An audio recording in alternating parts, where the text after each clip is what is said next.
Yn y fideo yma, mi wnawn ni ystyried sut i ddatrys par o hafaliadau cydamserol gan ddefnyddio y dull lluosi. Nawr, par o hafaliadau cydamserol yw par o hafaliadau tebyg i rei ar y sgrin yn nawr, lle mae gennym ni ddau hafaliad, ond mae yna fwy nag un newidyn, sef mwy nag un llythyren. Yn fan hyn, mae gennym ni newidynau neu'r llythyrennau X ac Y. Ac er mwyn datrys yr hafaliadau cydamserol yma, dyn angen ffeindio'r gwerth ar gyfer X a'r gwerth ar gyfer Y, fel bod 4 gwaith X adio Y yn 26, ac ar yr un pryd, neu yn gydamserol, mae 3 gwaith X tynnu 2 waith Y yn rhoi 3 iddyn ni. Nawr, fyddai wastad yn cychwyn datrys hafaliadau cydamserol drwy luosi'r hafaliadau yma mwyn cael y termau mewn X yr un fath. Nawr, ar hyn o bryd, mae'r termau mewn X yn wahanol, mae 4x yn wahanol i 3x, ond os dwi'n ystyried y rhifau 4 a 3 fan hyn, y rhif lleiaf sydd yn tabl 4 ac yn tabl 3 ydy 12. Felly, fyddai luosi'r hafaliad cyntaf efo 3 a lluosi'r ail hafaliad efo 4 mwyn cael 12x ar gychwyn yr hafaliadau. Gadewch i ni wneud hynna nawr, felly yna i luosi'r hafaliad cyntaf efo 3, 4x lluosi 3 yn 12x, Y lluosi 3 yn 3Y, ac yn ei 26 lluosi 3, neu hwnna yn y top yn hyn. Yn gyntaf, 6 lluosi 3 yn 18, 2 lluosi 3 yn 6, ac un arall yn 7. Felly mae 12x o 3Y yn 78. Wedyn, os dwi'n lluosi'r ail hafaliad efo 4, mae 3x lluosi 4 yn 12x, ac felly dwi'n sicrhau fod y termau mewn X yr un fath yn fan hyn. Mae minus 2y lluosi 4 yn minus 8y, ac mae 3 lluosi 4 yn 12. Nawr, unwaith mae'r termau mewn X yr un fath, mi fydde wedyn dynnu'r hafaliadau yma. Fydde wneud yr hafaliad cyntaf, tynnu'r ail hafaliad. I gychwyn, 12x tynnu 12x yn dim X, felly does dim rhaid i fi sgwennu dim byd yn fan hyn.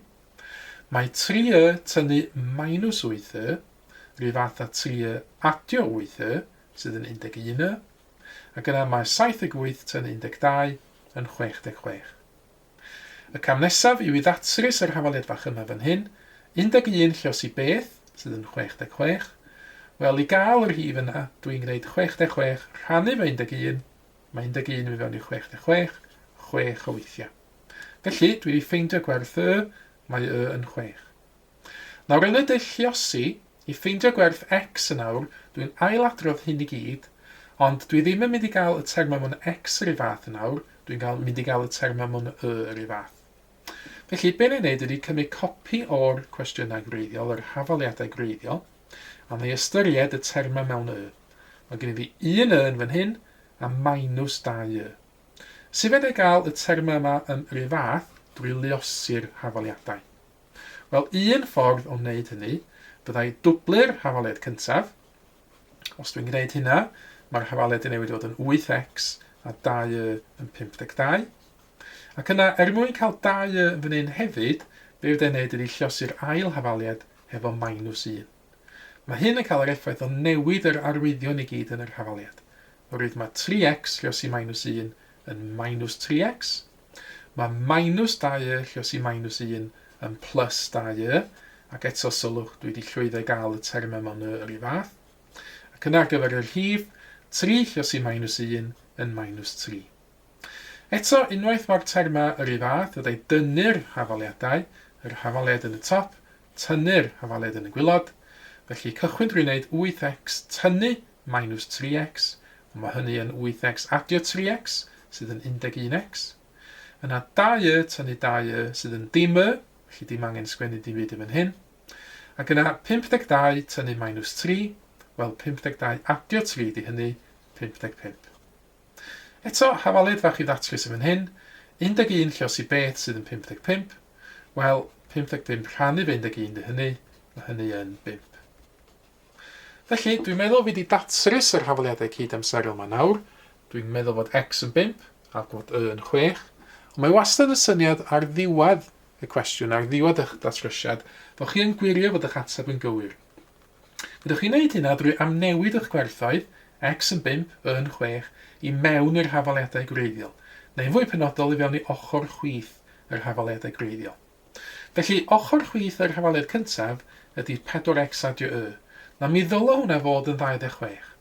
Nawr, os ydy x yn 5 ac y yn 6, mae 4x adio y yn mynd i fod yn 4 lluosi fo x, 4 lluosi fo 5, ac yna adio y sydd yn 6. Wel, mae hyn yn 20 ac yna adio 6, 20 adio 6 yn 26. Ond mae hwnna'n gywir oherwydd yn yr hafaliad gwreiddiol 26 oedd ar ochr dde yr hafaliad. Ac efo'r ail hafaliad, mi oedd gennym fi 3x tynnu 2 ar ochr chwith, na dyn ni eisiau gwneud yn siŵr o'n fod hynna yn hafali 3. 3x yn mynd i fod yn 3 lluosi fo 5.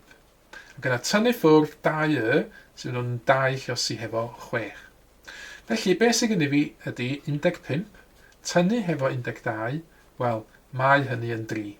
Ac felly, fod e fod yn eithaf siŵr bod fi wedi llwyddo i ddatrys yr hafaliadau cydamserol yma yn gywir. Jyst un nodyn ar y diwedd. Weithiau, mi gewch chi gwestiwn lle ydych chi ddim yn cael par o hafaliadau cydamserol yn syth bin, gewch chi rhyw broblem eiriol. Mae hwn yn enghraifft o broblem eiriol. Mae Sara'n cyfrifo fod 5 gwaith ei hoedran hi a their gwaith oedran ei brawd yn rhoi cyfanswm o 100. Swm oedran Sara ac oedran ei brawd yw 22. Darganfyddwch oedran Sara ac oedran ei brawd. Nawr efo'n hyn, dyn ni eisiau ffurfio'r hafaliadau cydamserol i gychwyn. Nawr, os dwi'n galw oedran Sara yn S, ac os na i alw oedran i brawd yn B, yna mae'r frawddeg gyntaf yn newid i fod yn algebra fel hyn. Mae Sara'n cyfrifo fod 5 gwaith ei hoedran hi, felly 5S, a, felly adio, 2 gwaith oedran i brawd, felly dyna ni 3B, mae hynna'n rhoi cyfanswm o 100. A felly dyna wedi newid y frawddeg i fod yn hafaliad.